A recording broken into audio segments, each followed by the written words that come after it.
अहबाब ज़ी वक़ार, आज एक दोस्त ने 2 सवाल पूछे हैं। उनका पहला सवाल ये है कि क्या स्पीड के साथ तरावी पढ़ी जा सकती है।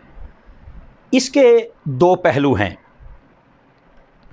पहला ये है कि कुरान मजीद जो पढ़ा जाता है क़िराअत की सूरत में उसे तेज़ पढ़ा जाए, और दूसरा ये है कि रुकू और सजदे तेज़ तेज़ किए जाएँ। जहाँ तक कुरान पढ़ने का ताल्लुक़ है तो उसके कुछ ज़ाब्ते हैं, उन पर अमल होना ज़रूरी है। पहला ज़ाब्ता ये है फ़क़रऊ मा तयस्सर मिनल कुरान, कुरान उतना पढ़ो जितनी तुम्हें आसानी हो। दूसरा ज़ाब्ता ये है वरत्तिलिल कुरान तरतीला, कुरान को ठहर ठहर कर पढ़ो। तीसरा ज़ाब्ता हदीस शरीफ में है, फरमाया मन लम यतगन्न बिल कुरान फलैसा मिन्ना, फरमाया जो खूबसूरती के साथ कुरान न पढ़े वो हम में से नहीं है। तो मेरी रिक्वेस्ट है, बिल्कुल कुरान मजीद बुरहान रशीद को ठहर ठहर कर पढ़ें, खूबसूरती के साथ पढ़ें, इतना तेज़ ना पढ़ें कि उसका माना बिगड़ जाए। कई लोग होते हैं जिनको ये बड़ी बीमारी होती है, वो कहते हैं जी हाफिज़ साहब काम चुक के रखो, सवेरे असी अपने कम्मां ते भी जाना होंदा है। तो मेरी गुजारिश है तुसी थोड़ा जिहा हाथ हौला रखो, क्योंकि कुरान मजीद पढ़ने के जो ज़ाब्ते हैं उन पर अमल होना ज़रूरी है। रुकू और सुजूद जल्दी करना।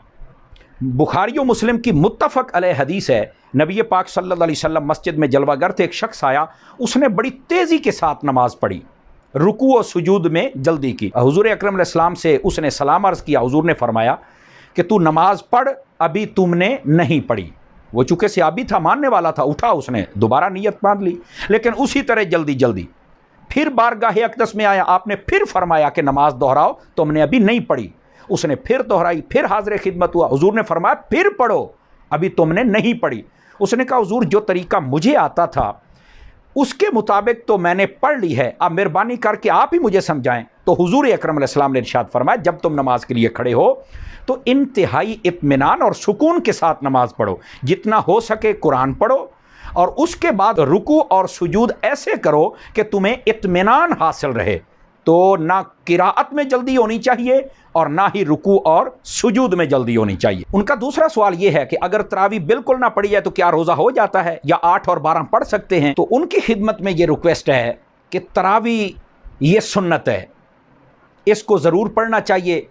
अगर नहीं पढ़ेंगे तो सुन्नत के तारिक भी बनेंगे, क़ियामुल लैल का सवाब भी नहीं मिलेगा, कुरान की बरक़ात भी नहीं मिलेंगी। और इसका मैं आपको एक बड़ी लुत्फ़ वाली बात बताऊँ, रोज़ा तो हो जाएगा अगरचे आप तरावी की 1 रकात भी ना पढ़ें, रोज़ा हो जाएगा। हम जब दौरे तालिब इल्म में थे तो उस्ताज़ ग्रामी दामत बरकातुहुल आलिया आपसे यही सवाल हुआ तो आपने बड़ा खूबसूरत जवाब दिया। आप फरमाने लगे बग़ैर तरावी के रोज़ा रखने की मिसाल ऐसे ही समझें जैसे बग़ैर सालन के हम रोटी खाएंगे। तो फरमाया सूखी रोटी खाना वो मज़ा तो नहीं ना होता। ऐसे ही फरमाया अगर तरावी ना पढ़ी जाए तो रोज़ा रखने का वो लुत्फ़ और मज़ा नहीं होता है।